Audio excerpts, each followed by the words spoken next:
लातूर लोकसभा सार्वत्रिक निवडणुकीची मतमोजणी 4 जून रोजी म्हणजे उद्या लातूरातील बार्शी रोडवरील शासकीय निवासी महिला तंत्रनिकेतन येथील मतमोजणी केंद्रात होणार आहे। यासाठी लातूरचे निवडणूक प्रशासन सज्ज झाले असून याबाबतचा आढावा घेतलाय आमचे प्रतिनिधी सचिन अंकुलगे यांनी।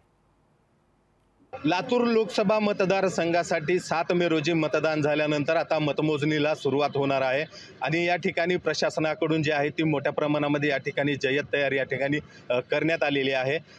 29 टेबलावरती ही मतमोजणी या ठिकाणी होणार असून टोटल 84 टेबलवर ही मतमोजणी या ठिकाणी होणार आहे।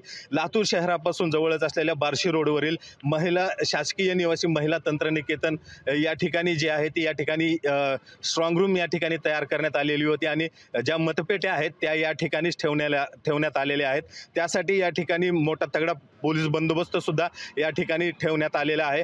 एक BSF ची तुकडी या ठिकाणी तैनात करण्यात आलेली आहे, तसेच एक SRP ची सुद्धा या ठिकाणी तुकडी या ठिकाणी तैनात करण्यात आलेली आहे आणि काही तासावरच आता मतमोजणीला या ठिकाणी सुरुवात होणार आहे। तरी या ठिकाणी प्रशासनाकडून जी आहे ती मोठ्या प्रमाणामध्ये तयारी करण्यात आलेली आहे। लातूर लोकसभा मतदारसंघातून नेमका खासदार कोण होणार याकडे सुद्धा सध्या सर्वांचं लक्ष लागलेलं आहे।